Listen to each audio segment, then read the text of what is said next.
Philippines में 7.5 तीव्रता का भूकंप, सुनामी के कहर की चेतावनी जारी। शक्तिशाली भूकंप फिलीपींस के लिए कितना खतरनाक? फिलीपींस के मिंडानाओ क्षेत्र में 7.5 तीव्रता का एक जोरदार भूकंप आया, जो कि बेहद शक्तिशाली माना गया। यह भूकंप जमीन के अंदर करीब 20 किलोमीटर की गहराई में आया। इतनी गहराई में आए भूकंप का असर जमीन पर बहुत तेज महसूस किया गया। भूकंप के तुरंत बाद फिलीपींस की स्थानीय भूकंप एजेंसी फिवोल्क्स ने तटीय इलाकों में सुनामी का अलर्ट जारी कर दिया। लोगों को सुरक्षित स्थानों, ऊंचाई वाली जगहों पर जाने की सलाह दी गई। अमेरिकी सुनामी चेतावनी प्रणाली ने भी कहा कि भूकंप के केंद्र से करीब 300 किलोमीटर के दायरे में खतरनाक समुद्री लहरें उठ सकती है, जिससे तटीय इलाकों को बड़ा नुकसान होगा। शुरुआती रिपोर्ट्स में किसी बड़े नुकसान या मौत की खबर नहीं आई, लेकिन भूकंप की तीव्रता को देखते हुए स्थिति गंभीर मानी गई।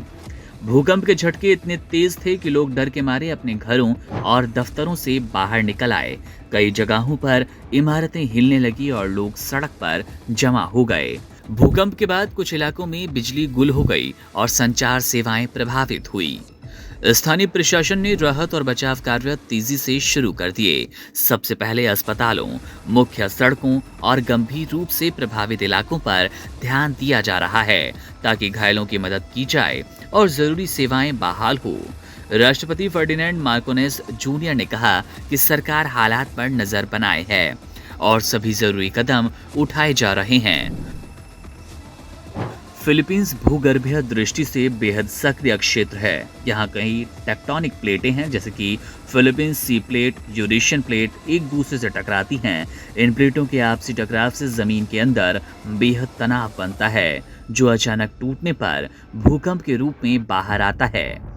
इस क्षेत्र में हर साल करीब 800 से ज्यादा छोटे बड़े भूकंप आते हैं, लेकिन 7.5 तीव्रता वाला भूकंप बेहद शक्तिशाली होता है और इससे भारी तबाही मच सकती है।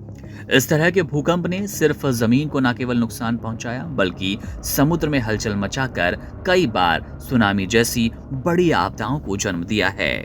समुद्र की गहराई में आया भूकंप समुद्र तल को ऊपर नीचे करता है, जिससे बहुत बड़ी बड़ी लहरें उठती हैं, तेज रफ्तार से तटीय इलाकों की तरफ बढ़ती है।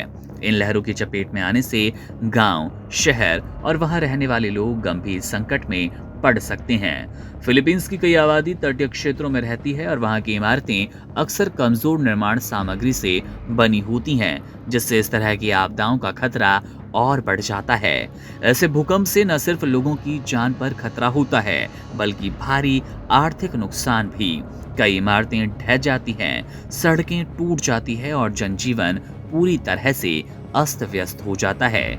इसके बाद पुनर्निर्माण की एक लंबी और खर्चीली प्रक्रिया शुरू होती है, जिसमें काफी समय और संसाधन लगता है। फिलहाल प्रशासन और एजेंसियां मिलकर लगातार हालात को संभालने में लगी हैं। लोगों से सतर्क रहने की अपील की गई।